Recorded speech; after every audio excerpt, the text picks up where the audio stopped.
साथियों, बहुत बहुत स्वागत है आपका आज की क्लास में। इस क्लास में हम देख रहे हैं यूपी टीजीटी पीजीटी के लिए संपूर्ण पाठ्यक्रम पर आधारित 125 प्रश्नों की प्रश्नोत्तरी को, जिसमें पहला प्रश्न है, निम्नलिखित में से कौन सा नाटक सुरेंद्र वर्मा कृत नहीं है?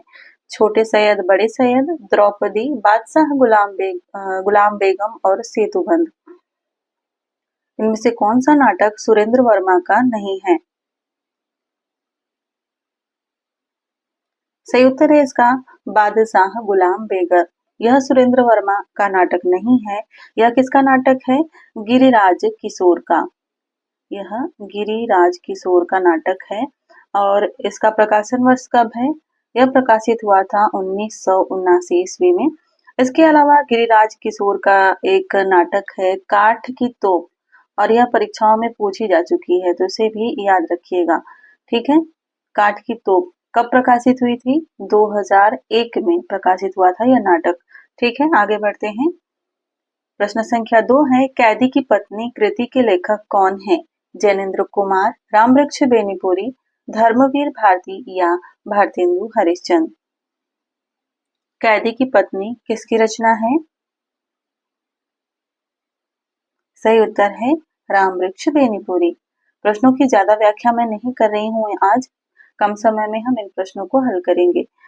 अगला प्रश्न है, सुलोचना निबंध संकलन किसका है? रामचंद्र शुक्ल का, भारतेंदु जी का, बालकृष्ण भट्ट का या जैनेन्द्र कुमार का? सुलोचना निबंध संकलन किसका है? यह है भारतेंदु हरिश्चंद्र जी द्वारा लिखा गया निबंध संकलन। इसके अन्य निबंध संकलनों में एक है परिहास और परिहास पंचक नाम है इसका, और एक अन्य इनका निबंध संकलन है लीलावती। इनके बहुत सारे निबंध संकलन हैं, मुख्यतः यह परीक्षाओं में पूछे जाते हैं। प्रश्न संख्या 4 को देखते हैं। प्रश्न संख्या 4 एक कथन है और आपको बताना है कि यह कथन किसका है। कथन है, कविता तो कवि की आत्मा का आलोक है, उसके हृदय का रस है, जो बाहर की वस्तु का अवलंब लेकर फूट पड़ती है। यह कथन किसका है? प्रसाद जी का, नरेश मेहता का, रामधारी सिंह दिनकर का या कुंवर नारायण का? कथन है, कविता तो कवि की आत्मा का आलोक है, उसके हृदय का रस है, जो बाहर की वस्तु का अवलंब लेकर फूट पड़ती है। यह कथन है रामधारी सिंह दिनकर जी का, यानी विकल्प सी सही उत्तर हो जाएगा। प्रश्न संख्या 5 को देखिए, यह भी एक कथन है। आपको बताना है, काव्यानुभूति की जटिलता चित्तवृत्तियों की संख्या पर निर्भर नहीं, बल्कि संवादी विसंगति वृत्तियों के द्वंद्व पर आधारित है। यह कथन किसका है? शुक्ल जी का, नामोर सिंह का, नंद दुलारी वाजपेयी का या हजारी प्रसाद द्विवेदी जी का? राइट आंसर है आचार्य रामचंद्र शुक्ल का। प्रश्न संख्या 6 को देखते हैं। यह भी एक कथन है, मुक्तिबोध के हर इमेज के पीछे शक्ति होती है, वे हर दर्पण को दमदार अर्थपूर्ण हर वर्णन को माफ कीजिएगा वे हर वर्णन को दमदार अर्थपूर्ण और चित्रमय बनाते हैं।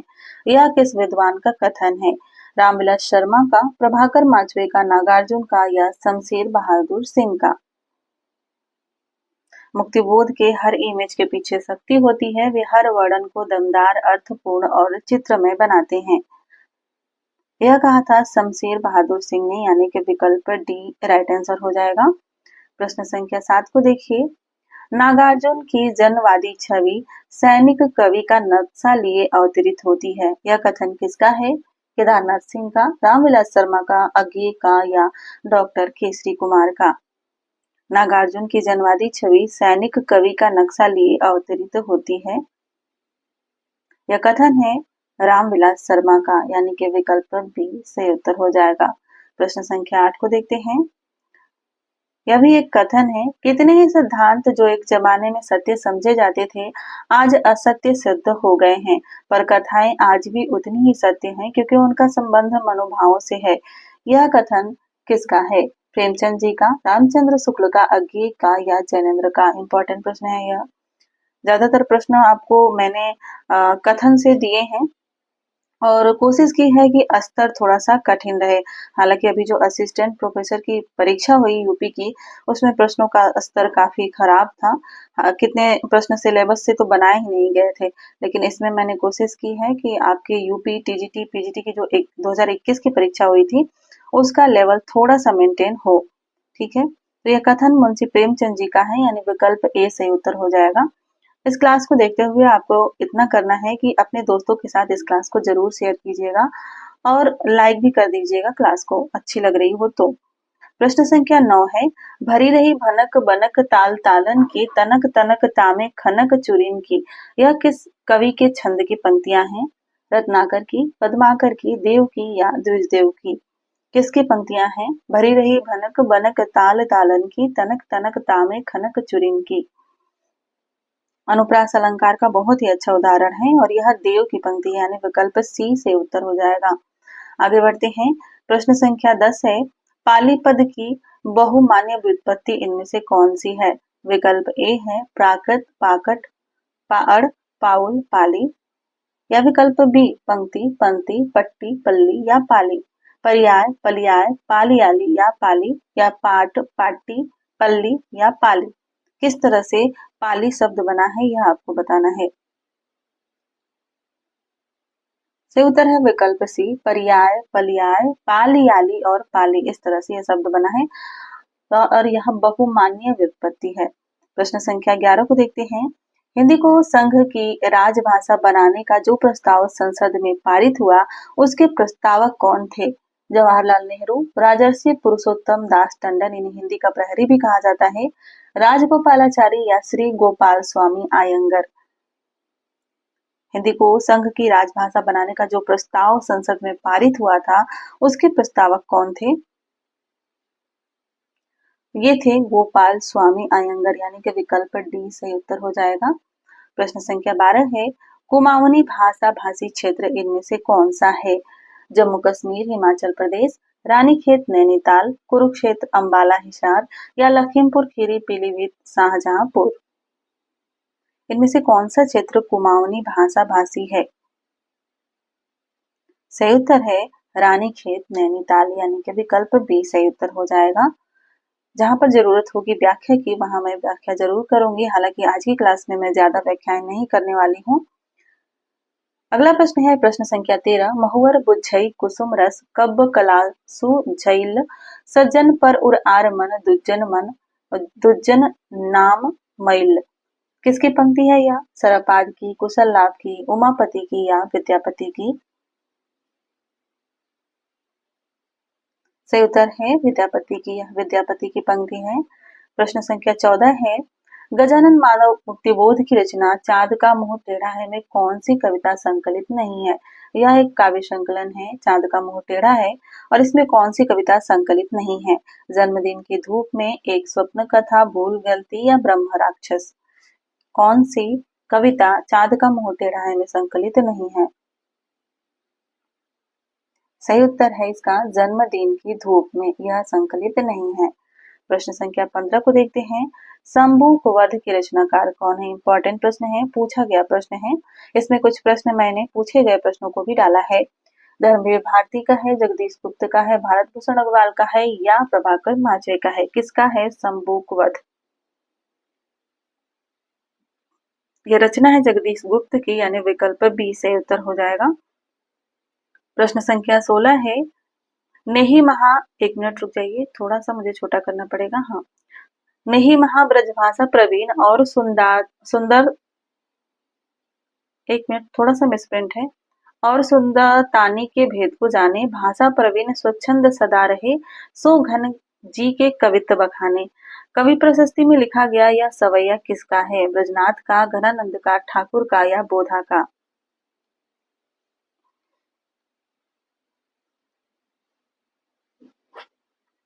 नहीं महा ब्रजभाषा प्रवीण और सुंदर तानी के भेद को जाने, यह ब्रजनाथ की पंक्ति है, यानी विकल्प ए सही उत्तर हो जाएगा। और किसकी प्रशस्ति में यह पंक्ति है, यह भी प्रश्न पूछा जा सकता है। तो यह इन्होंने घनानंद के लिए कहा है, ठीक है। आगे बढ़ते हैं। प्रश्न संख्या 17 है, नई कविता परंपरा का तिरस्कार है और नई कहानी परंपरा का विस्तार। यह कथन किसका है? शैलेश मटियानी का, राजेंद्र यादव का, महीप सिंह का या नामवर सिंह का? नई कविता परंपरा का तिरस्कार है और नई कहानी परंपरा का विस्तार। से उत्तर है इसका राजेंद्र यादव। यह राजेंद्र यादव का कथन है। यह भी आपके लिए इम्पोर्टेंट प्रश्न है। छोटे कथन परीक्षाओं में ज्यादा पूछे जाते हैं और बड़े कथनों को टुकड़े करके पूछ लिया जाता है।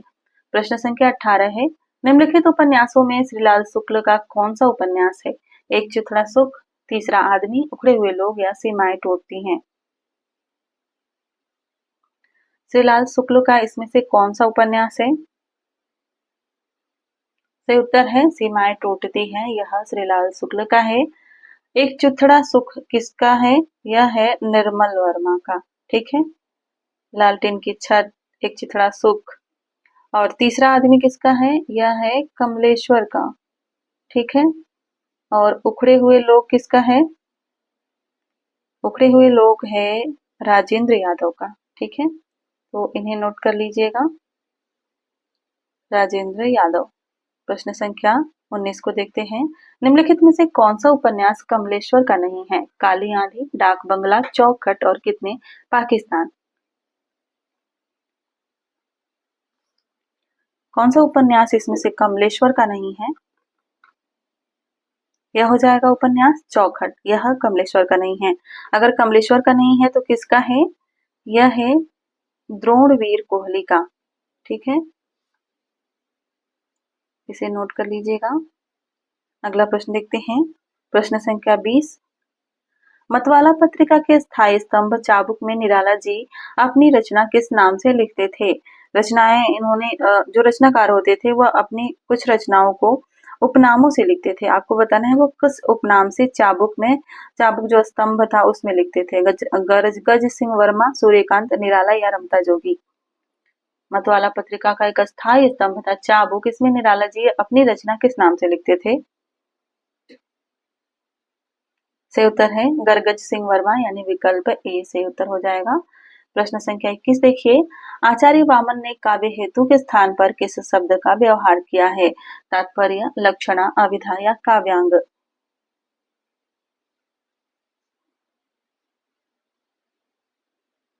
आचार्य वामन ने काव्य हेतु के स्थान पर किस शब्द का व्यवहार किया है?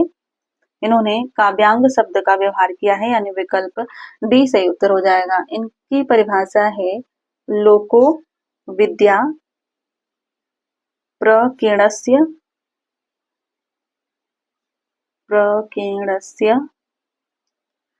और काव्यांगानी, इन्होंने यह परिभाषा दी थी। इसको नोट कर लीजिएगा, यह वामन की परिभाषा है काव्य हेतु के लिए। अगला प्रश्न देखिए, प्रश्न संख्या 22 है, भारतीय रस सिद्धांत में साधारणीकरण का प्रयोग सर्वप्रथम किसने किया था? विश्वनाथ ने, जगन्नाथ ने, भट्टनायक ने या अभिनव गुप्त ने? आचार्य विश्वनाथ ने, आचार्य जगन्नाथ ने, आचार्य भट्टनायक ने, आचार्य अभिनव गुप्त ने। इनमें से किसने भारतीय रस सिद्धांत में साधारणीकरण का प्रयोग सबसे पहले किया है? सही उत्तर है भट्टनायक ने, यानी विकल्प सी सही उत्तर हो जाएगा। प्रश्न संख्या 23 को देखिए, रघुवर जस प्रताप के आगे चंद मंद रवि ताप ही त्यागे। इस पंक्ति में कौन सा अलंकार है? उल्लेख, विभावना, उत्प्रेक्षा या व्यतिरेक। रघुवर जस प्रताप के आगे चंद मंद रवि ताप ही त्यागे। इसका राइट आंसर हो जाएगा व्यतिरेक। इसमें व्यतिरेक अलंकार होता है। और व्यतिरेक अलंकार कब होता है, कैसे होता है? साधारण की भाषा में समझे तो जहां उपमान को हीन दिखाया जाता है वहां पर व्यतिरेक अलंकार होता है। और परिभाषिक, अगर काव्य शास्त्र की परिभाषा देखें तो इसकी परिभाषा होती है जहां उपमान की तुलना में उपमेय का उत्कर्ष दिखाया जाता है तो वहां पर व्यतिरेक अलंकार होता है। ठीक है, जैसे कि एक इसी प्रकार की पंक्ति है, जिनके यश प्रताप के आगे शशि मलिन रवि शीतल लागे। तो इसमें भी व्यतिरेक अलंकार होगा। ठीक है, आगे बढ़ते हैं और अगला प्रश्न देखते हैं। प्रश्न संख्या 24 है, मंगल करनी कलिमल हरणी तुलसी कथा रघुनाथ की इस पंक्ति में कौन सा छंद है? चौपाई, रोला, हरि गीतिका या मालिनी? और इसका राइट आंसर हो जाएगा हरि गीतिका। इसमें हरि गीतिका छंद है। हरि गीतिका छंद किस प्रकार का छंद है? इसमें 28 मात्राएं होती हैं। हरि गीतिका छंद में 28 मात्रा होती है और इसके प्रत्येक चरण में और अंत में एक लघु और एक गुरु वर्ण होता है और यह मैथिली शरण गुप्त जी का प्रिय छंद रहा है। प्रश्न संख्या 25 है, निम्नलिखित में से तत्सम तद्भव की मेल की दृष्टि से कौन सा शब्द युग्म सही है? हरिद्रा, हरिद्वार, पृष्ठ, पन्ना, पर्यंक, परख, चुल्लीक, चूल्हा।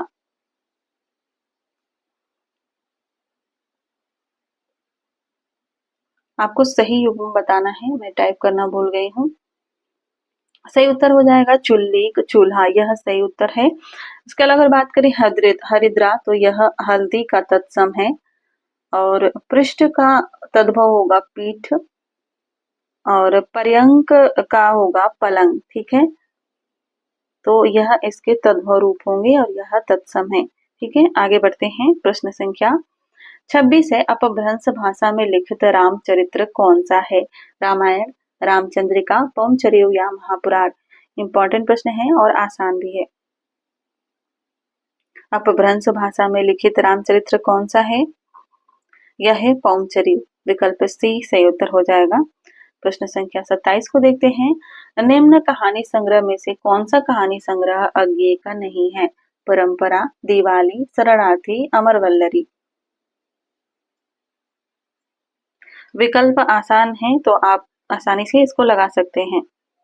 सही उत्तर है दिवाली। यह अज्ञेय का कहानी संग्रह नहीं है। अज्ञेय का नहीं है तो किसका है? यह है अशोक भटनागर का कहानी संग्रह। ठीक है, आगे देखते हैं अगला प्रश्न। प्रश्न संख्या 28 है, देवकीनंदन खत्री का उपन्यास अनूठी बेगम कब प्रकाशित हुआ था? 1905, 1906, 1902 या 1908? अनूठी बेगम कब प्रकाशित हुआ था? सही उत्तर है 1905 ईस्वी में। अगला प्रश्न देखिए, प्रश्न संख्या 29, तरुण के स्वप्न शीर्षक कृति किस प्रकार की गद्य विधा है? कहानी है, जीवनी है, आत्मकथा है या उपन्यास है? और यह प्रश्न हो जाता है महत्वपूर्ण। तरुण के स्वप्न सही उत्तर है आत्मकथा। यह आत्मकथा विधा की रचना है।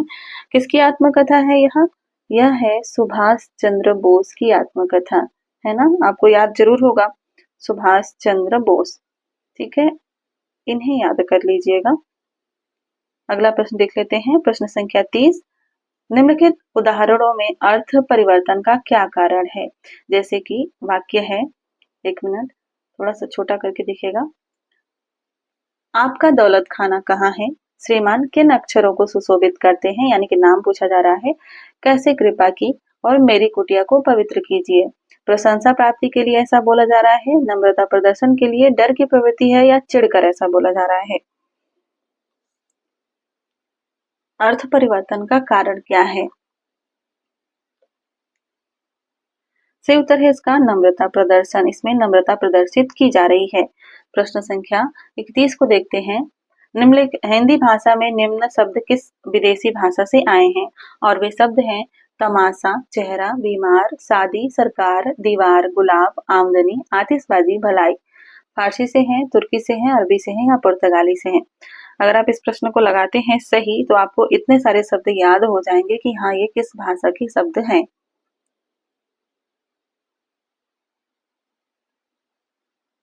तमाशा, चेहरा, बीमार, शादी, सरकार, दीवार, गुलाब, आमदनी, आतिशबाजी, भलाई, ये है फारसी भाषा से, यानी विकल्प ए सही उत्तर हो जाएगा।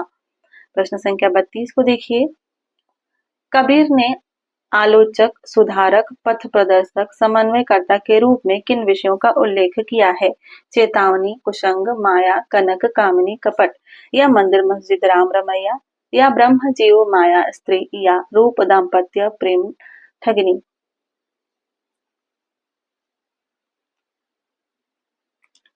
सही उत्तर है इसका विकल्प ए, चेतावनी, कुसंग, माया, कनक, कामिनी और कपट। इन सब से दूर रहने की उन्होंने सलाह दी है। पथ प्रदर्शक और समन्वयकर्ता के रूप में इन विषयों का उल्लेख इन्होंने किया है। प्रश्न संख्या 33 है, किस समीक्षक ने कहा शब्दों के जोड़ तोड़ में चमत्कार लाने के फेर में पड़ना कबीर की प्रवृत्ति के प्रतिकूल था? नंद दुलारे वाजपेयी का कथन है, डॉक्टर नगेंद्र का, हजारी प्रसाद द्विवेदी का या श्याम सुंदर दास का? किसका कथन है कि शब्दों के जोड़ तोड़ में चमत्कार लाने के फेर में पड़ना कबीर की प्रवृत्ति के प्रतिकूल था? सही उत्तर है श्याम सुंदर दास। ये कथन श्याम सुंदर दास जी का है, यानी विकल्प डी सही उत्तर हो जाएगा। आशा है आप सभी कथन, जितने भी कथन से संबंधित प्रश्न आ रहे हैं उन्हें नोट कर रहे होंगे। नहीं नोट कर रहे हैं तो नोट करिएगा। अगर आप उस कथन को पहले से लगा चुके हैं, आपको याद है तो कोई बात नहीं। अगर आपको लगे कि हाँ ये नया कथन है तो आप उसे जरूर नोट कीजिए। प्रश्न संख्या 34 है, जागो रे हरि को भजो, मोह मनि मोह आस हरि बीचे, घाते अंतरा माया बड़ी विशास। उक्त पद में माया को विश्वासघातिनी क्यों कहा गया है? क्योंकि माया स्त्री है, क्योंकि माया धन लिप्सा उत्पन्न करती है, क्योंकि माया लोभ प्रवृत्ति रखती है, क्योंकि माया विषय वासनाओं के द्वारा प्रभु और जीव के बीच अंतर डाल देती है। कौन सा विकल्प सही होगा? सही उत्तर है विकल्प डी, माया विषय वासनाओं के द्वारा प्रभु और जीव के बीच अंतर डाल देती है। प्रश्न संख्या 35 है, भ्रमर गीत सार में किन अलंकारों की प्रमुखता है? अन्योक्ति, शब्दालंकार, सादृश्य मूलक अलंकार या रूप का अतिशयोक्ति?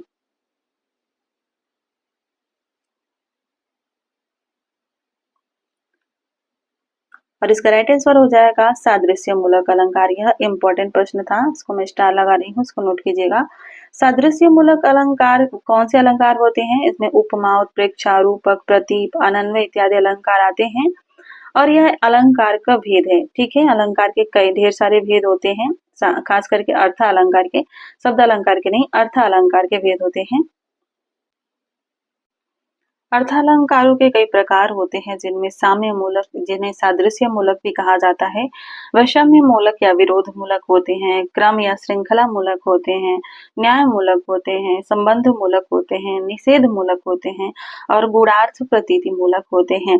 इन सभी अ, ये सभी जो है अर्थ अलंकार के भेद होते हैं और इन भेदों के अंदर हम उपमा, रूपक, उत्प्रेक्षा, एकावली, कारणमाला, काव्यलिंग इत्यादि को पढ़ते हैं। अगर आपको इसकी क्लास चाहिए तो मैं ज़रूर करा दूँगी कि इसमें कितने भेद होते हैं। छोटी सी 2-3 मिनट की क्लास हो जाएगी, आपको याद हो जाएगा। साम्य मूलक अलंकार, वैषम्य, विरोध मूलक अलंकार इत्यादि। अभी फिलहाल हम आगे बढ़ते हैं इस क्लास में। अगला प्रश्न देखते हैं। प्रश्न संख्या 36 है, भ्रमर गीत सार के किन पदों में श्लेष और यमक अलंकार पाए जाते हैं? गेय पद में, कूट पद में, संस्कृत पद में या कहावतों में?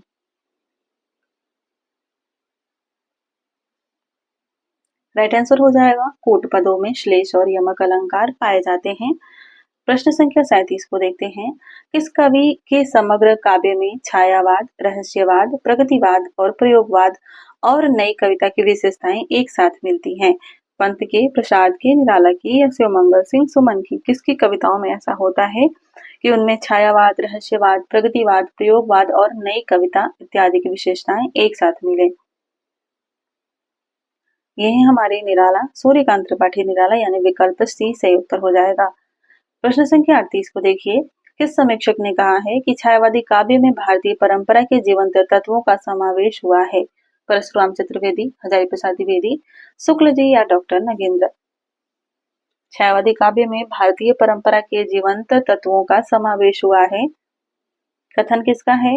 यह कथन है डॉक्टर नगेंद्र का, यानी कि विकल्प डी सही उत्तर हो जाएगा। प्रश्न संख्या 39 है, प्रयोगवादी काव्य धारा में कुछ ऐसे कवि भी हैं जो विचारों से समाजवादी हैं और संस्कारों से व्यक्तिवादी। वे कौन हैं?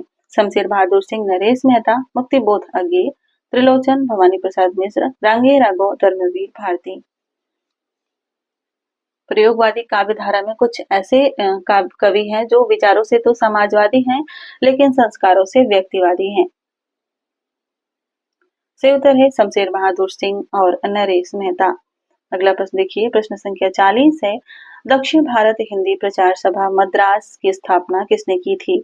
चक्रवर्ती राजगोपालाचारी ने, राजेंद्र प्रसाद ने, महात्मा गांधी ने या पुरुषोत्तम दास टंडन ने?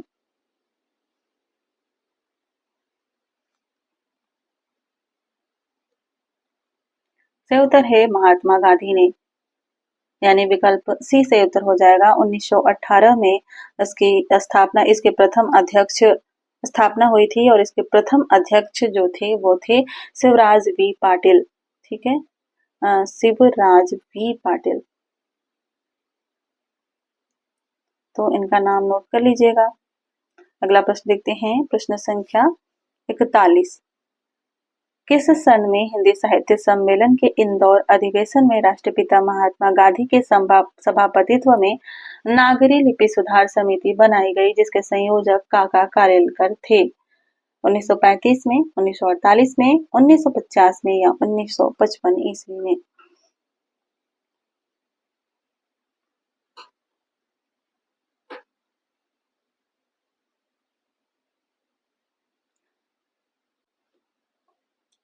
सही उत्तर है 1935 ईस्वी में। अगला प्रश्न देखते हैं, प्रश्न संख्या 42 है। मोहन राकेश के अपूर्ण नाटक पैरों तले जमीन को किसने पूरा किया था? अनीता राकेश ने, कमलेश्वर ने, श्याम नंद जालान ने या सुरेंद्र वर्मा ने? इंपॉर्टेंट प्रश्न है, लेकिन कई बार परीक्षाओं में आ चुका है, आपके सामने से गुजर चुका होगा, तो गलत नहीं होना चाहिए। पैर तले की जमीन को पूरा किया था कमलेश्वर ने, यानी विकल्प बी से उत्तर हो जाएगा। अगला प्रश्न देखिए, प्रश्न संख्या 43 है। किस पंक्ति का संबंध उलटबासी से है? हम घर जालिया आपना लिया मुड़ारा हाथ, भगति द्वारा शंकरा राई दसवें भाई, यह तन जालो मति करूं ज्यों धुआं जाड़ जाड़ सरगी, आकाश से मुंह औंधा कुआं पाताले पनिहारी। इनमें से कौन सी पंक्ति उलटबासी है, आपको बताना है। ध्यान से पढ़ के उत्तर दीजिए। राइट आंसर है विकल्प डी, आकाशे मुंह औधा कुआं पाताले पनिहारी। अगला प्रश्न देखते हैं, प्रश्न संख्या 44 है। निम्नलिखित में से कौन सा न्याय मूलक अलंकार नहीं है? यथासंख्य, काव्यलिंग, तद्गुण और संदेह। इनमें से कौन सा न्याय मूलक अलंकार नहीं है? यह है संदेह अलंकार। संदेह अलंकार जो है यह साम्य मूलक अलंकार है, इसे याद रखिए। कौन सा अलंकार है? साम्य मूलक अलंकार। आगे बढ़ते हैं और अगला प्रश्न देखिए, प्रश्न संख्या 45 है। रामचंद्र शुक्ल ने किसके काव्य का विवेचन करते हुए चकपकाहट शब्द का प्रयोग किया था? जायसी, कबीरदास, घनानंद या सूरदास?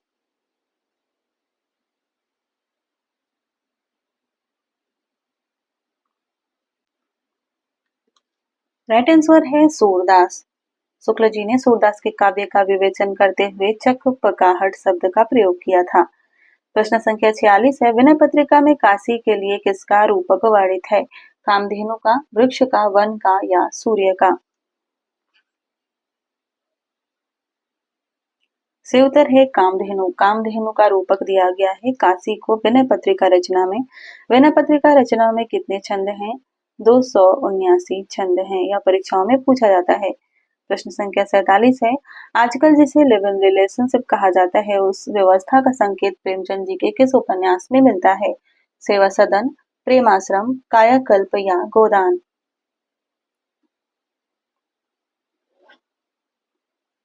सही उत्तर है इसका गोदान उपन्यास में मिलता है। मेहता और मालती के संबंध में यह है।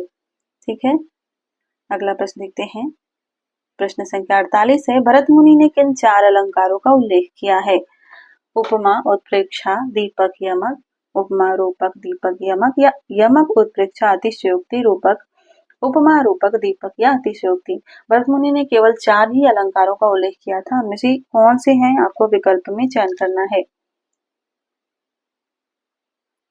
से उत्तर है इसका उपमा, रूपक, दीपक, यमक, यानी कि विकल्प बी।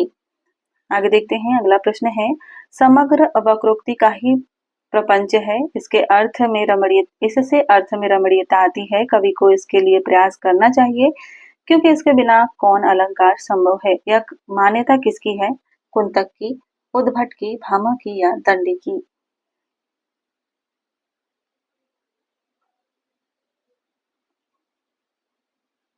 सही उत्तर है भामह की। यह मान्यता भामह की है। उन्होंने कहा है कि समग्र वक्रोक्ति ही प्रपंच है।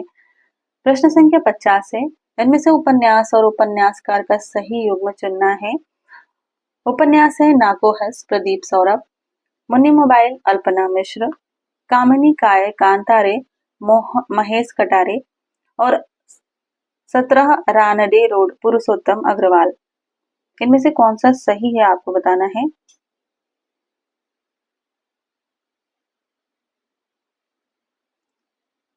सही विकल्प है कामिनी काय कांतारे महेश कटारे की ही रचना है, यानी विकल्प सी सही उत्तर हो जाएगा। नाकोहस की बात करें तो यह पुरुषोत्तम अग्रवाल की रचना है। ठीक है, इसको याद रखिए, पुरुषोत्तम अग्रवाल की रचना है। और मुन्नी मोबाइल जो कि परीक्षा में पूछी जा चुकी रचना है, यह है प्रदीप सौरभ की। ठीक है, और 17 हरांडे रोड जो है यह रविंद्र कालिया की रचना है। किसकी रचना है? रविंद्र कालिया की रचना। आगे बढ़ते हैं, प्रश्न संख्या 51 है, भट्टनायक के ग्रंथ का क्या नाम है? हृदय दर्पण, काव्य कौतुक, व्यक्ति विवेक, रस प्रदीप।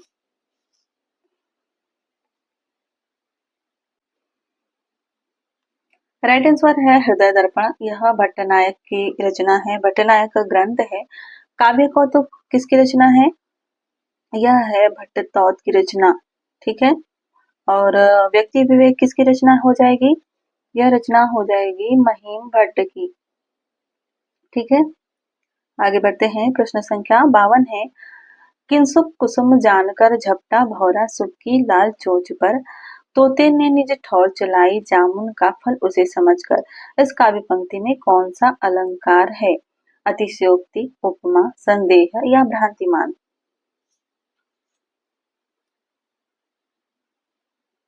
सही उत्तर है भ्रांतिमान। अगला प्रश्न देखिए, प्रश्न संख्या 53 है, हिंदी संकर शब्द मालगाड़ी में कौन कौन से संकर शब्द हैं? अरबी हिंदी, फारसी हिंदी, अंग्रेजी हिंदी या तुर्की हिंदी।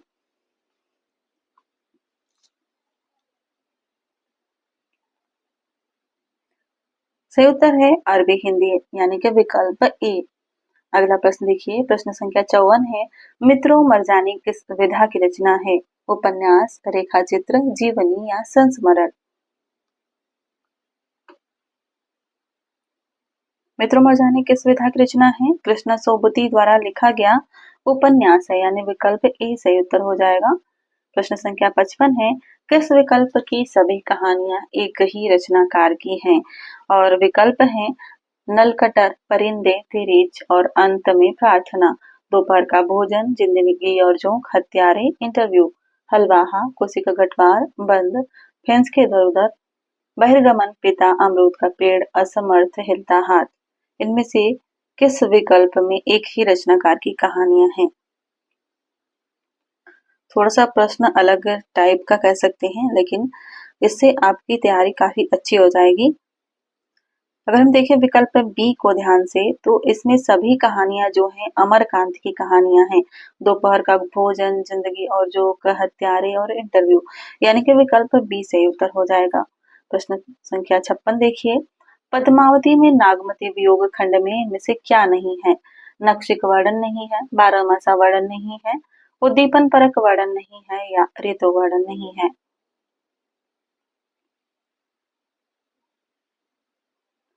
सही उत्तर है इसका नक्षिक वर्णन। पद्मावत के नागमती वियोग खंड में नक्षिक वर्णन नहीं मिलता है।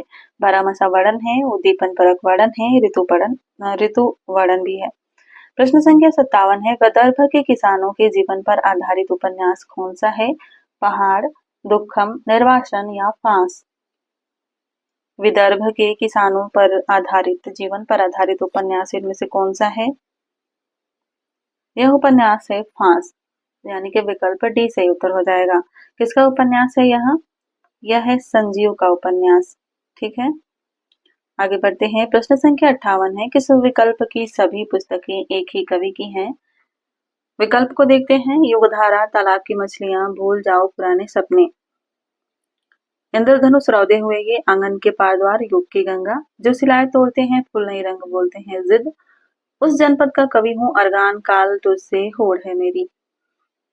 किसमें एक ही कवि की रचनाएं हैं? यह है विकल्प ए, युगधारा, तालाब की मछलियां, भूल जाओ पुराने सपने। यह जो है नागार्जुन की रचनाएं हैं। तो इस तरह से इसमें एक ही कवि की रचनाएं हैं। प्रश्न संख्या 59 है, भारतेंदु के निम्नलिखित नाटकों में से अनुदित नाटक कौन से हैं? चंद्रावली, प्रेम योगिनी, कर्पूर मंजरी, विद्या सुंदर, प्रेम योगिनी, कर्पूर मंजरी, प्रेम योगिनी। कौन सा विकल्प सही होगा? और सही उत्तर है इसका विकल्प बी, कर्पूर मंजरी और विद्या सुंदर। कर्पूर मंजरी की बात करें तो यह 1875 ईस्वी में प्रकाशित हुआ था यह नाटक, और यह राजशेखर के नाटक का हिंदी अनुवाद है, जो कि इसी नाम से इन्होंने लिखा था, कर्पूर मंजरी नाम से ही। अगर बात करें विद्या सुंदर की, जिसका प्रकाशन वर्ष है 1868 ईस्वी, तो यह संस्कृत के चौर कवि द्वारा लिखी गई चौर पंचाशिका का बांग्ला भाषा से किया गया अनुवाद है। यानी सबसे पहले बांग्ला में हुआ, फिर उसके बाद उस बांग्ला अनुवाद का इन्होंने हिंदी में अनुवाद किया था। अगला प्रश्न देखते हैं, प्रश्न संख्या 60, रचना विधा की दृष्टि से इनमें से सही युग्म क्या है? अपनी खबर पत्र है, सौंदर्य की नदी नर्मदा रिपोर्टाज है, व्योमकेश दरवेश जीवनी है, या स्मृति में रहे वे डायरी है। आपको सही युग्म बताना है, और सही युग्म क्या है? विकल्प सी, व्योमकेश दरवेश, यह जीवनी है। और किसकी जीवनी है? हजारी प्रसाद द्विवेदी जी की जीवनी इसमें लिखी गई है। और किसने लिखी है यह जीवनी? विश्वनाथ त्रिपाठी द्वारा लिखी गई है। ठीक है, तो यह तो जीवनी हो गई। अपनी खबर क्या है? अपनी खबर रचना है एक आत्मकथा, पांडेय बेचन शर्मा उग्र जी की। ठीक है, इसके अलावा सौंदर्य की नदी नर्मदा, यह एक यात्रा वृत्तांत है। और स्मृति में रहे वे, यह संस्मरण है, शेखर जोशी जी द्वारा लिखा गया। ठीक है, तो इसे याद रखिएगा, इन तथ्यों को याद रखिए। ठीक है, स्मृति रहे वे शेखर जोशी की रचना है संस्मरण विधा की। प्रश्न संख्या 61 को देखिए, अंगीकरोति यह काव्यम शब्दार्थवलंकृति असौ न मन्यते कस्मादुष्मलंकृति। यह कथन किस ग्रंथ के लेखक का है? कुवलयानंद का, काव्यालंकार का, चंद्रालोक का, अलंकार सर्वस्व का। आपको सबसे पहले इन रचनाओं के कवियों को देखना होगा, फिर बताना है कि यह जो पंक्ति है यह किस कवि की है। उपयुक्त कथन किस ग्रंथ के लेखक का है? तो यह कथन जो है यह जयदेव का है, और जयदेव की रचना इसमें से कौन सी दिख रही है? वह दिख रही है चंद्रालोक, यानी कि विकल्प सी सही उत्तर हो जाएगा, जो कि एक अलंकार शास्त्र ग्रंथ है। इसमें 10 मयूख हैं, और कितने पद हैं इसमें? इसमें है 35 अनुष्टुप श्लोक। कौन से श्लोक हैं? अनुष्टुप छंद के श्लोक हैं। और इसका समय 13वीं सदी का उत्तरार्ध माना जाता है। इनका समय जयदेव का 13वीं सदी का उत्तरार्ध माना जाता है। प्रश्न संख्या 62 है, रस अभिव्यक्त होता है, इस मत को सर्वप्रथम किसने प्रस्तुत किया था? अभिनव गुप्त ने, ध्वनिकार ने, मम्मट ने, या भट्टनायक ने? रस अभिव्यक्त होता है, इस मत को सर्वप्रथम किसने प्रस्तुत किया था? ये हो जाएंगे ध्वनिकार। ध्वनिकार किसे कहा जाता है? आनंदवर्धन को कहा जाता है। ठीक है, आनंदवर्धन को ध्वनिकार भी कहा जाता है, और इन्होंने कहा था रस अभिव्यक्त होता है। प्रश्न संख्या 63 देखिए, निम्नलिखित में से किस उपन्यास में पूर्व दीप्ति शैली का उपयोग है? राग दरबारी में, बाण भट्ट की आत्मकथा में, कर्मभूमि में, या त्याग पत्र में? यह प्रश्न इंपॉर्टेंट है। इनमें से किस उपन्यास में पूर्व दीप्ति शैली का प्रयोग देखने को मिलता है? पूर्व दीप्ति शैली के प्रयोग से कहानी तो आपने पढ़ी ही होगी, लेकिन आपको यहाँ पर उपन्यास बताना है। और यह उपन्यास कौन सा है? त्याग पत्र, जो कि जैनेन्द्र द्वारा लिखा गया था, 1937 ईस्वी में प्रकाशित हुआ, जिसकी नायिका का नाम है मृणाल, और इसकी नायिका का परीक्षाओं में नाम भी पूछा जाता है। तो नायिका है मृणाल, और 1937 में प्रकाशित हुआ था, पूर्व दीप्ति शैली पर आधारित है, जैनेन्द्र का उपन्यास है। आगे बढ़ते हैं, प्रश्न संख्या 64 है, कहना आसान है करके दिखाओ, इस कथन में आया कहना शब्द क्या है? वर्तमान कालिक कृदंत है, कर्तृवाच्य संज्ञा है, पूर्ण क्रिया द्योतक कृदंत है, या क्रियार्थक संज्ञा है? यह भी प्रश्न इंपॉर्टेंट है आप लोगों के लिए, और इसका सही उत्तर है क्रियार्थक क्रिया। कब होती है? जब कोई क्रियापद वाक्य में संज्ञा के रूप में प्रयुक्त होता है, तो उसे क्रियार्थक संज्ञा कहते हैं। आगे बढ़ते हैं, प्रश्न संख्या 65 को देखते हैं, निम्नलिखित में से कौन सी डॉक्टर रामविलास शर्मा की पुस्तक नहीं है? क्रांतिकारी कवि निराला, नई कविता और अस्तित्ववाद, भाषा और समाज, परंपरा का मूल्यांकन।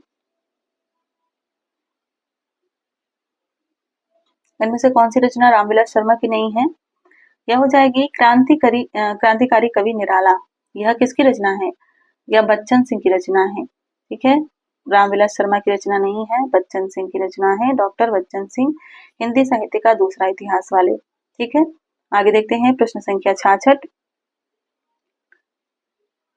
देखन मिस मृग विहंग तरु फिरति बहोरी बहोरी निरखी निरखी रघुवीर छवि बाढ़ी प्रीति न थोरी। इस दोहे में निम्न रस और अस्थाई भाव कौन सा है? हास्य, हास, श्रृंगार, रति, शांत, निर्वेद, श्रृंगार, निर्वेद। कौन सा रस है और कौन सा स्थाई भाव है?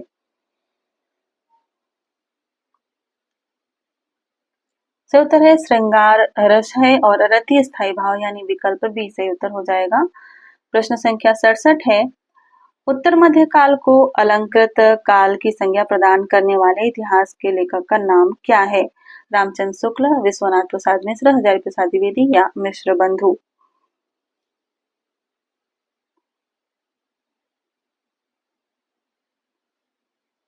से उत्तर है मिश्र बंधु यानी विकल्प डी से उत्तर हो जाएगा।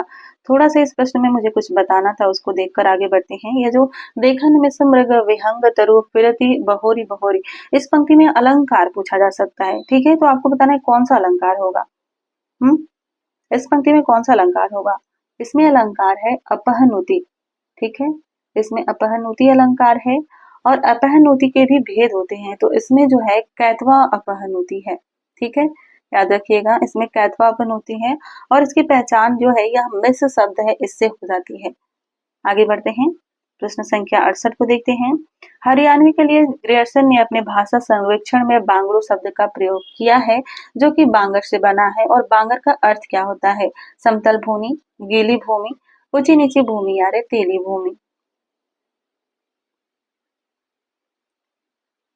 ग्रियर्सन ने अपने भाषा सर्वेक्षण में बांगड़ू शब्द का प्रयोग किया है हरियाणवी के लिए, जो कि बांगर से बना है। और बांगर का अर्थ क्या होता है?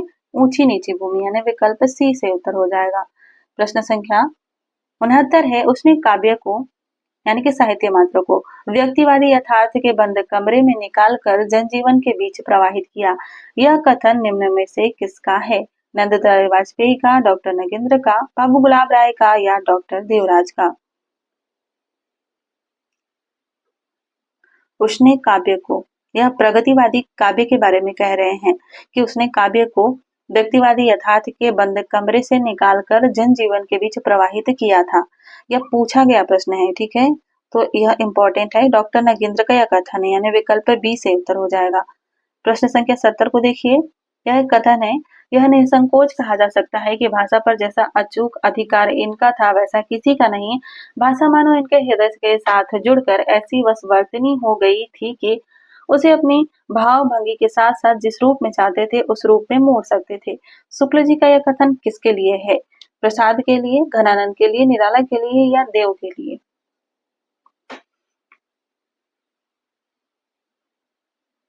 से उत्तर हो जाएगा घनानंद के लिए, विकल्प बी से उत्तर हो जाएगा। प्रश्न संख्या 71 है। निम्नलिखित में से सही वर्तनी वाला शब्द कौन सा है? उषा, सन्यासी, अनुग्रहित या व्यवसायिक। कौन सा शुद्ध रूप में लिखा गया है? सही उत्तर है विकल्प बी सन्यासी, या शुद्ध रूप में लिखा गया है। उषा कैसे शुद्ध लिखा जाएगा? यह है उषा, हर्ष ऊ रहेगा, दीर्घ ऊ नहीं रहेगा। इसके साथ ही अनुग्रहित की बात करें तो यह अनुग्रहित नहीं होता है, अनुग्रहित होता है। तो इसको लिखेंगे हम, माफ कीजिएगा, क पर री की मात्रा लगाएंगे, ह पर बड़ी की मात्रा, और ये इस तरह से अनुग्रहित हो जाएगा। व्यवसायिक की बात करें तो जब एक प्रत्यय लगेगा तो यह व्यावसायिक होगा, न कि व्यवसायिक। तो यह इस तरह से लिखा जाएगा, व्यावसायिक। ठीक है, अगला प्रश्न देखते हैं, प्रश्न संख्या 72 को। निम्नलिखित में से कौन सा वाक्य गलत है? आंखों से आंसू बहने लगा, मैं प्रातः काल टहलता हूँ, मैं आपके दर्शन करने आया हूँ, या उसके प्राण उड़ गए। कौन सा वाक्य गलत है? सही उत्तर है विकल्प ए, आंखों से आंसू बहने लगा नहीं होगा, आंखों से आंसू बहने लगे। आंसू जो है यह हमेशा ही बहुवचन में प्रयोग किया जाता है। प्रश्न संख्या 73 को देखते हैं। निम्नलिखित में से कौन सा वाक्य सही है? दही बहुत खट्टी है, मेरी कोट खूंटी पर टंगी है, मैं अभिभावक पर श्रद्धा रखता हूँ, या मैंने बाजार अवश्य जाना है।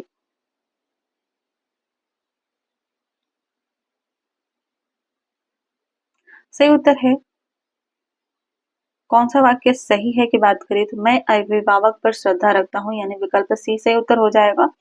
विकल्प ए दही बहुत खट्टी है नहीं, खट्टा है होगा। इस तरह से इसका शुद्ध रूप होगा दही बहुत खट्टा है। मेरी कोट नहीं होगा, मेरा कोट खूंटी पर टंगा है, यह सही रूप होगा। और मुझे बाजार अवश्य जाना है, यह सही रूप हो जाएगा। प्रश्न संख्या 74 है। निम्नलिखित में से कौन सा घोड़े का पर्यायवाची नहीं है? है बाजी, सैंधव, गयंद। इनमें से कौन सा शब्द घोड़े का पर्यायवाची नहीं है? सही उत्तर हो जाएगा गयंद। यह घोड़े का पर्यायवाची नहीं है, यह किसका है? हाथी का पर्यायवाची है। प्रश्न संख्या 75 है। निम्नलिखित में से कौन सा शुद्ध वर्तनी वाला शब्द है? अभयारण्य, अतिशयोक्ति, अहोरात्र, अधोपतन। इनमें से कौन सा शुद्ध वर्तनी वाला शब्द है? देखने में तो सारे ही शुद्ध लगेंगे, लेकिन सही उत्तर है इसका अहोरात्र, यह शुद्ध है। अभयारण्य नहीं होता है, यह पूरा शब्द होता है अभयारण्य। ठीक है, तो इसे शुद्ध कर लीजिएगा। और अतिशयोक्ति में आधा श नहीं होता है, वो पूरा श होता है, तो यह शब्द होगा अतिशयोक्ति। ठीक है, और अधोपतन शब्द नहीं होता है, यह होता है अधःपतन। शुद्ध रूप में इसे अधःपतन ही लिखते हैं। ठीक है, आगे बढ़ते हैं। प्रश्न संख्या 76 है। निम्नलिखित में से कौन सा चांद यानी कि चंद्रमा का पर्यायवाची नहीं है? धीरजराज, पूजा, तारकेश्वर, अमृत निधान। कौन सा इसमें से चंद्रमा का पर्यायवाची नहीं है? सही उत्तर हो जाएगा पूषा। पूषा चंद्रमा का पर्यायवाची नहीं है। द्विजराज, तारकेश्वर और अमृत निधान ये तीनों चंद्रमा के पर्यायवाचियों में आते हैं। प्रश्न संख्या 17 है। प्रतीप का सही पर्याय क्या है? विरुद्ध, प्रकाशित, उज्जवल, प्रतिशोध।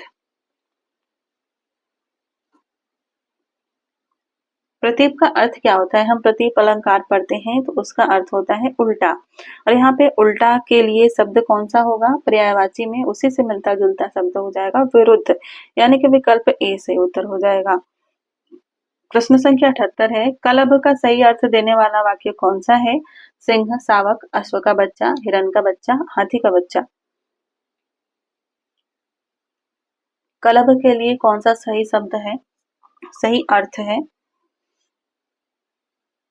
कलभ कहते हैं हाथी के बच्चे को, यानी कि विकल्प डी से उत्तर हो जाएगा। प्रश्न संख्या 79 देखिए। निम्नलिखित में से कौन सा शब्द अरण्य का पर्यायवाची नहीं है? विपिन, पांतर, कांतार, अटवी।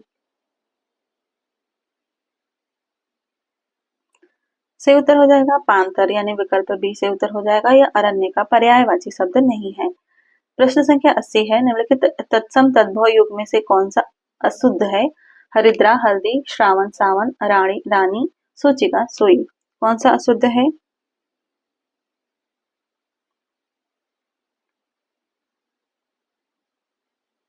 से उत्तर है विकल्प सी, रानी, रानी, यह तत्सम तद्भव नहीं है। ठीक है, अगला प्रश्न देखते हैं। प्रश्न संख्या 81 को। दर्शनीय पद के लिए धातु और प्रत्यय का सही विकल्प क्या होगा?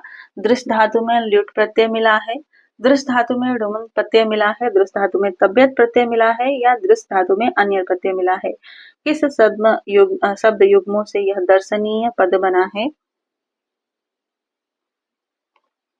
से उत्तर है दृश्य धातु में अन्य प्रत्यय के योग से, यानी विकल्प डी से उत्तर हो जाएगा। प्रश्न संख्या 81 को देखिए। रामः बाणेन बालिम अहन वाक्य में कौन सी विभक्ति है? प्रथमा विभक्ति, द्वितीय, तृतीय, या चतुर्थी विभक्ति। राम ने बाण से बाली को मारा।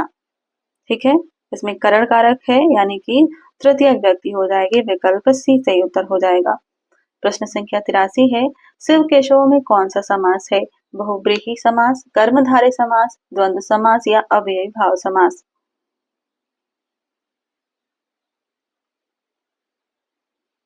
से उत्तर है इसका द्वंद्व समास। इसमें द्वंद्व समास है और इसका विग्रह क्या होगा? इसका विग्रह होगा शिवश्च केशवश्च। यह संस्कृत की संधि है और इसका विग्रह होगा शिवश्च केशवश्च, यानी शिव और केशव। ठीक है, अगला प्रश्न लिख लेते हैं। प्रश्न संख्या 84 है। इदम शब्द का षष्ठी बहुवचन में रूप क्या होगा? इदमा नाम, एदा नाम, एना नाम, एशाम। इदम शब्द का षष्ठी बहुवचन में रूप क्या होगा? से उत्तर है विकल्प घ, एशाम। अगला प्रश्न है। त्वया पद युष्मत शब्द के किस विभक्ति और किस वचन का रूप है?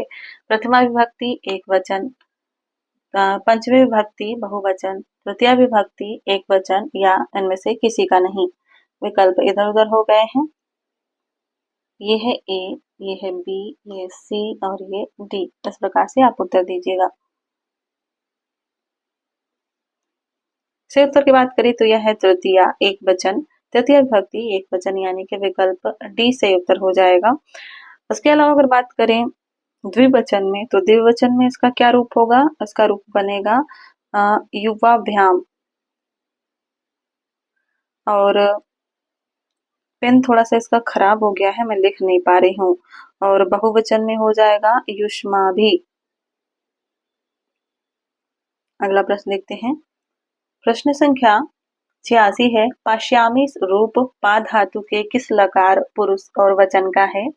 लट लकार प्रथम पुरुष एक वचन, लोट लकार प्रथम पुरुष द्विवचन, लट लकार उत्तम पुरुष एक वचन, या लंग लकार मध्यम पुरुष एक वचन। पाश्यामी रूप जो है यह पा धातु के किस लकार पुरुष और वचन का है? से उत्तर हो जाएगा लिट लकार का है और उत्तम पुरुष का है और एक वचन का है। ठीक है, यानी कि विकल्प सी सही उत्तर हो जाएगा। लिट लकार उत्तम पुरुष और एक वचन। इसको अगला प्रश्न देखते हैं। प्रश्न संख्या 87 है। कला परिच्छेद किसकी रचना है? भारवी, सोमदेव, दंडी और भोजराज। कला परिच्छेद किसकी रचना है? संस्कृत के प्रश्नों को टाइप करने में बहुत ही मुश्किल होती है। उसमें हलंत नहीं टाइप होता है, उसमें अनुस्वार जल्दी टाइप नहीं होते हैं।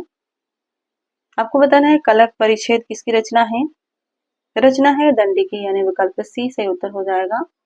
प्रश्न संख्या 88 है। धूमिल का उदय धूमकेतु की तरह होता है जिसमें अग्नि भी है, धुआं भी। धुआं आधुनिकता है और अग्नि प्रगतिशील चेतना। यह कथन किस विद्वान का है?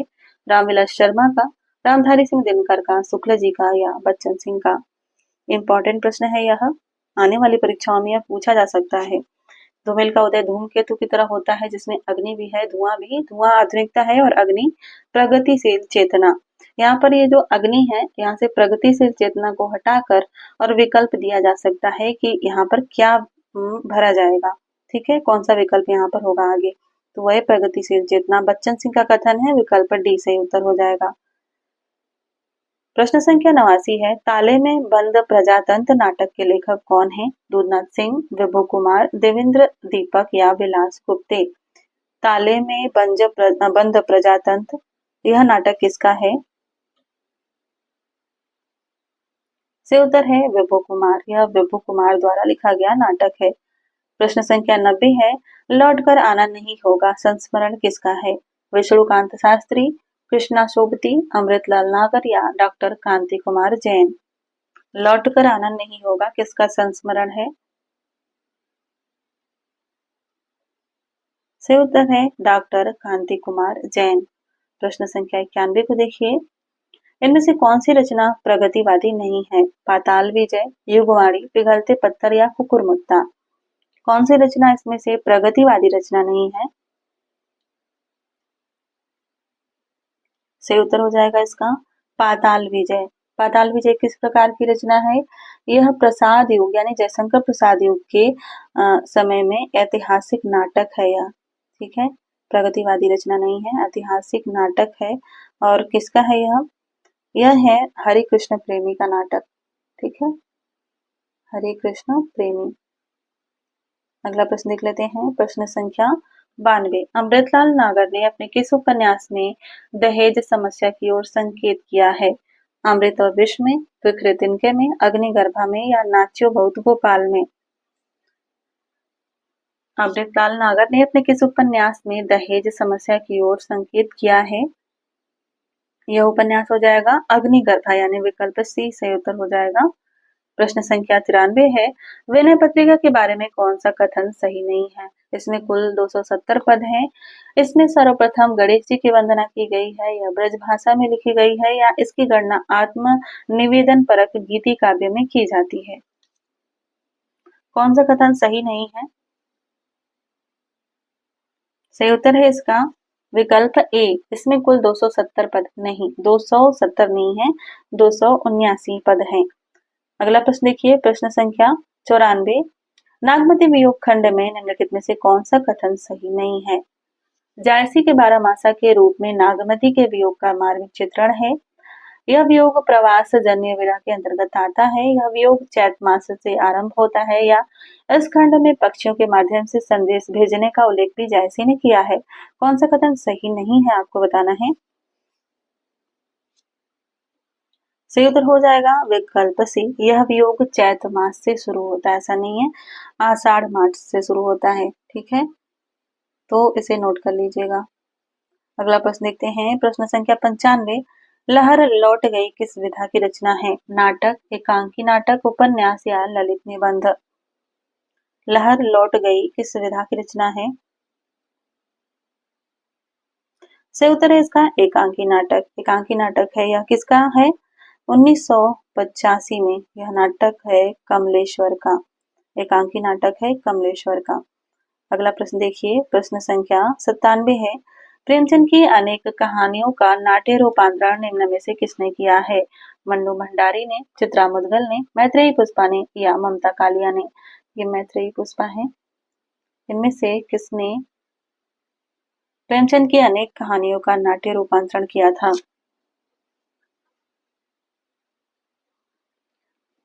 राइट आंसर है इसका चित्रा मुदगल। चित्रा मुदगल ने 2005 में प्रेमचंद की अनेक कहानियों का नाट्य रूपांतरण किया था और इसे 3 खंडों में प्रकाशित करवाया था, जिसमें पहला खंड था सदगति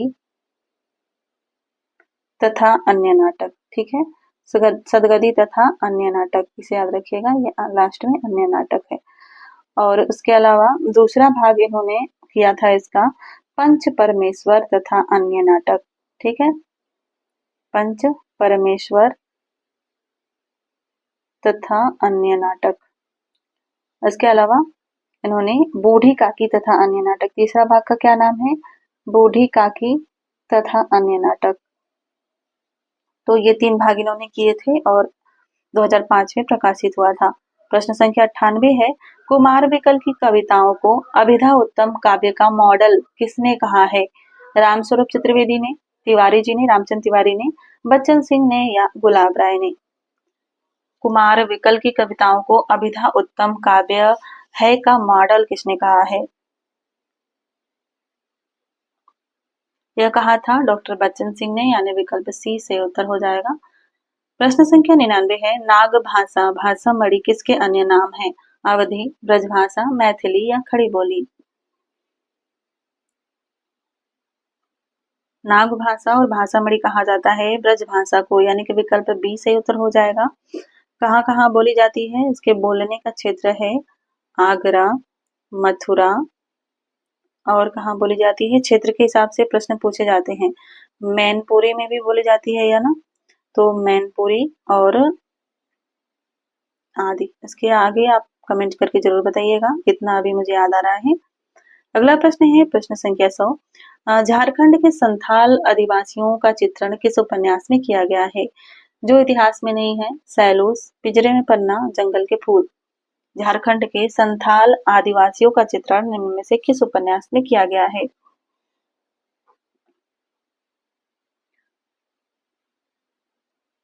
सही उत्तर है जो इतिहास में नहीं है, यानी विकल्प ए सही उत्तर हो जाएगा। 2005 में यह उपन्यास प्रकाशित हुआ था। किसका उपन्यास है यह? राकेश कुमार सिंह का उपन्यास है। ठीक है, जितने भी 2000 सन 2000 के बाद की रचनाएं हैं उन पर ध्यान ज्यादा दीजिए। इससे पहले की तो आपको याद हो चुकी होंगी। अगला प्रश्न है, आचार्य दंडी ने काव्य हेतु किसे माना है? निपुणता को, जीवन इच्छा को, प्रतिभा को या प्रतिभा शास्त्र ज्ञान अभ्यास को? दंडी ने काव्य हेतु किसे माना है? सही उत्तर है प्रतिभा शास्त्र ज्ञान और अभ्यास को, यानी विकल्प डी सही उत्तर हो जाएगा। प्रश्न संख्या 102 है, कौन से आचार्य ने चतुर्वर्ग की प्राप्ति को काव्य का प्रयोजन माना है? वामन ने, आनंदवर्धन ने या कुंतक ने?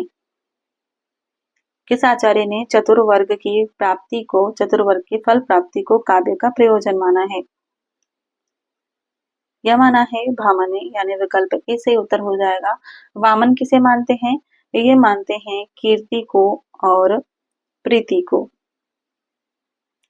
अगला प्रश्न देखते हैं, प्रश्न संख्या 103 है, किस आचार्य ने शब्द अलंकारों को अधम काव्य, अर्थ अलंकारों को मध्यम काव्य तथा गुणीभूत व्यंग और ध्वनि को क्रमशः उत्तम और उत्तम उत्तम कहा है?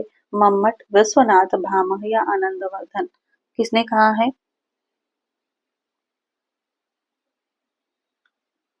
सही उत्तर है इसका मम्मट ने कहा है। प्रश्न संख्या 104 है, भावकत्वम साधारणीकरण की उक्त परिभाषा किसकी है? शंकुक की, भट्टनायक की, अभिनवगुप्त की या भट्टलोलट की?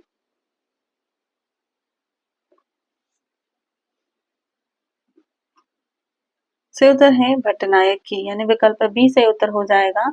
यह परिभाषा भट्टनायक की है और साधारणीकरण की अवधारणा सबसे पहले इन्होंने ही प्रस्तुत की थी।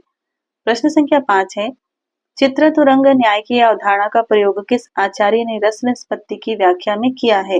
भट्टनायक ने, भरत मुनि ने, शंकुक ने या भट्टलोलट ने? चित्र तुरंग न्याय की अवधारणा का उपयोग किस आचार्य ने रस निष्पत्ति की व्याख्या में किया है? ये आचार्य हैं शंकुक, यानी कि विकल्प सी से उत्तर हो जाएगा। क्लास के अंत में कितने प्रश्न बने आपके, यह कमेंट करके जरूर बताइए और जाते जाते क्लास को शेयर कर दीजिएगा। प्रश्न संख्या 106 है, तू दयालु दीन हो, तू दानी हो, भिखारी हो, प्रसिद्ध पातकी, तू पाप पुंजहारी। यह पंक्तियों इस पंक्ति में कौन सा रस है? अद्भुत रस, शांत रस, भक्ति रस या करुण रस?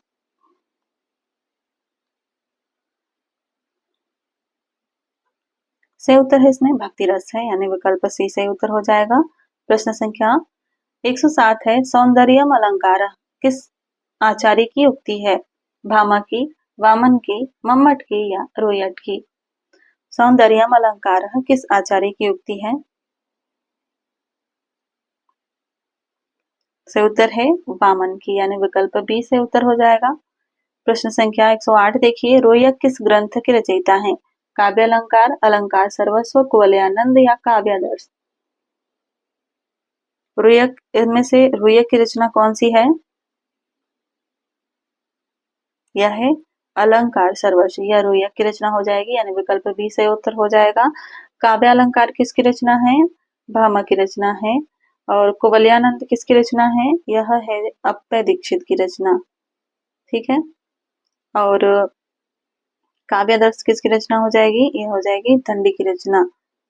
प्रश्न संख्या 109 है, निम्नलिखित में से उपमा अलंकार किस पंक्ति में है?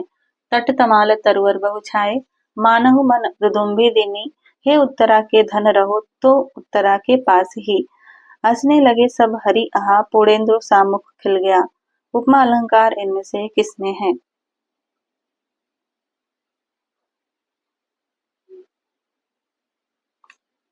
से उत्तर है विकल्प डी, हंसने लगे सब हरि आहा, पूर्णेंदु सामुख खिल गया, इसमें उपमा अलंकार है। अगला प्रश्न देखिए, प्रश्न संख्या 110, असुवन जल सींची, सींची प्रेम बेली बोई, अब तो बेली फैल गई, आनंद फल हुई। इन पंक्तियों में कौन सा अलंकार है? उपमा, उत्प्रेक्षा, रूपक या अन्योक्ति?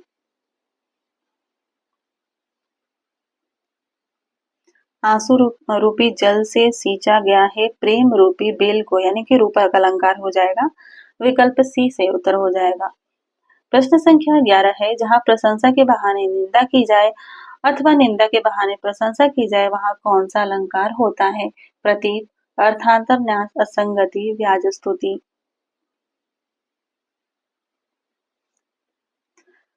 विकल्प के हिसाब से अगर देखें तो विकल्प डी व्याज स्तुति सही होगा, लेकिन इसमें भी अगर देखा जाए तो जहां पर निंदा के बहाने प्रशंसा की जाए, निंदा के बहाने प्रशंसा की जाती है तो वहां पर व्याज स्तुति होती है, लेकिन अगर प्रशंसा के बहाने निंदा की जाती है तो वहां पर व्याज निंदा अलंकार होता है। ठीक है, दोनों अलग अलग हैं। व्याज निंदा कुछ विद्वान एक ही में बताते हैं। प्रश्न संख्या 112 है, किस अलंकार में वाच्यार्थ गुण और व्यंग्यार्थ प्रधान होता है? वक्रोक्ति, समासोक्ति में, अन्योक्ति में या अतिशयोक्ति में? किस अलंकार में वाच्यार्थ गौण और व्यंग्यार्थ प्रधान होता है? यह अलंकार है अन्योक्ति, यानी कि विकल्प सी से उत्तर हो जाएगा। प्रश्न संख्या 13 है, नेकी पे फीकी लगे बिन अवसर की बात, जैसे बरनत युद्ध में नहीं श्रृंगार सुहात। इस पंक्ति में कौन सा अलंकार है? अन्योक्ति, दृष्टांत, उदाहरण या उपमा?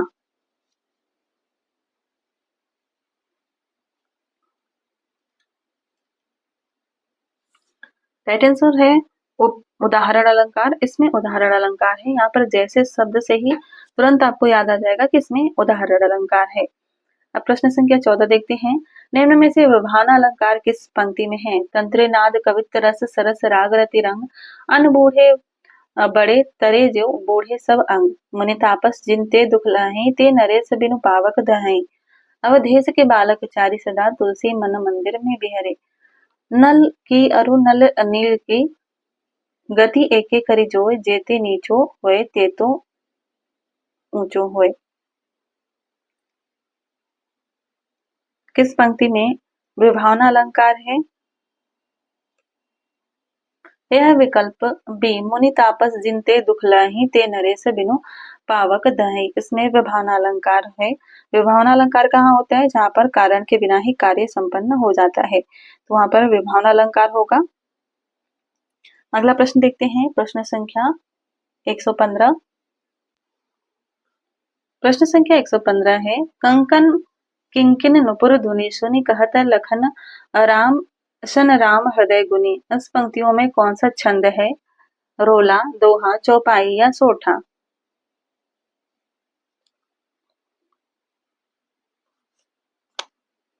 से उत्तर हो जाएगा इसमें चौपाई है। चौपाई में एक चरण में 16 मात्राएं होती हैं और चरणों के प्रारंभ में जगड़ नहीं होना चाहिए। ठीक है, यह इसकी पहचान है। अगला प्रश्न देखते हैं, प्रश्न संख्या 16 है, किस छंद के प्रत्येक चरण में 24 मात्राएं और 11 और 13 मात्राओं पर यदि होती है? रोला, हरि गीतिका, गीतिका या छप्पे?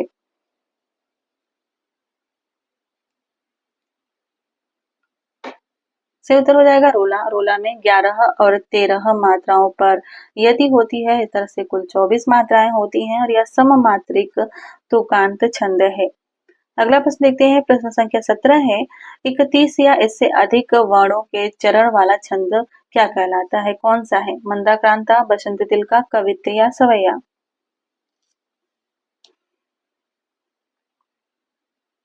से उत्तर है इसमें कवित्त। विकल्प सी से उत्तर हो जाएगा कवित्त।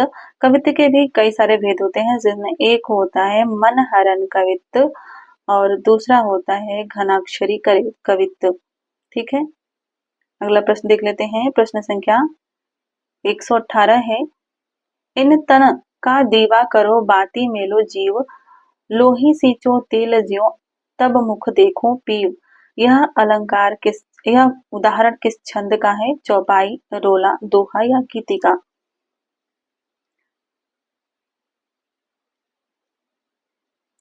से उत्तर है दोहा। यह पंक्ति दोहा की है। दोहा में 13 और 11 पर यदि होती है। ठीक है, अगला प्रश्न देखते हैं, प्रश्न संख्या 19 है, चिरजीवी जोरी जुरे क्यों न स्नेह गंभीर, को घटु ये वृष भाने जा, ये हलधर के वीर। इन पंक्तियों में व्यंजना का कौन सा भेद मिलता है? शाब्दी व्यंजना, अर्थी व्यंजना, रस व्यंजना या वस्तु व्यंजना?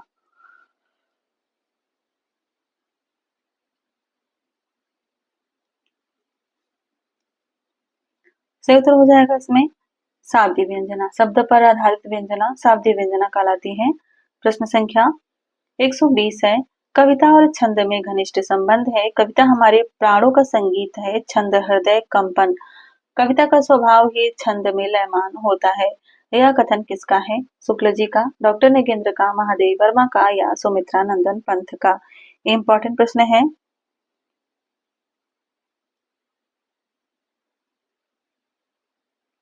सही उत्तर है सुमित्रा नंदन पंत का यह कथन है। प्रश्न संख्या 21 है, बाणभट्ट की आत्मकथा सर्वप्रथम किस पत्रिका में प्रकाशित हुई थी? विशाल भारत में, हंस में, रूपाभ में और हिंदी नवजीवन में? बाणभट्ट की आत्मकथा उपन्यास सर्वप्रथम किस पत्रिका में प्रकाशित हुआ था? महत्वपूर्ण प्रश्न है यह। सबसे पहले यह विशाल भारत में प्रकाशित हुआ था। विकल्प ए सही उत्तर हो जाएगा। प्रश्न संख्या 22 है, निम्नलिखित में से कौन सी रचना गद्य गीत या गद्य काव्य नहीं है? भग्नदूत, चितवन के फूल, चितवन की छाया, छायापथ? कौन सी रचना गद्य गीत या गद्य काव्य नहीं है? सही उत्तर है चितवन की छाह। यह जो है निबंध है, निबंध विधा की रचना है। और किसका निबंध है? यह है विद्या निवास मिश्र का निबंध। ठीक है, आगे बढ़ते हैं। प्रश्न संख्या 23 है, कितनी धूप में कितनी बार किसकी आत्मकथा है? डॉक्टर महेप सिंह, नरेंद्र कोहली, रामदास मिश्र या अज्ञेय? कितनी धूप में कितनी बार किसकी आत्मकथा है?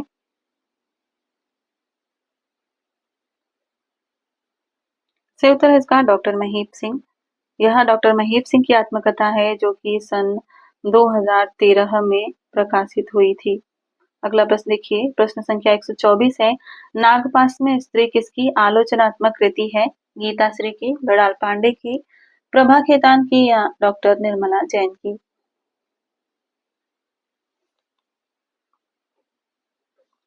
सही उत्तर है इसका गीताश्री की। गीताश्री की यह आलोचनात्मक रचना है नागपाश में स्त्री।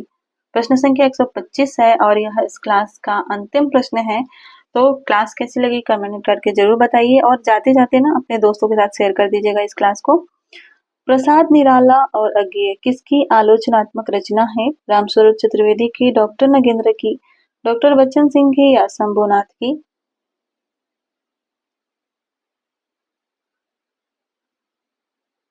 सही उत्तर है रामस्वरूप चतुर्वेदी। यह रामस्वरूप चतुर्वेदी की रचना है। तो मिलते हैं अगली क्लास में। आज की क्लास में बस इतना ही देखेंगे। धन्यवाद।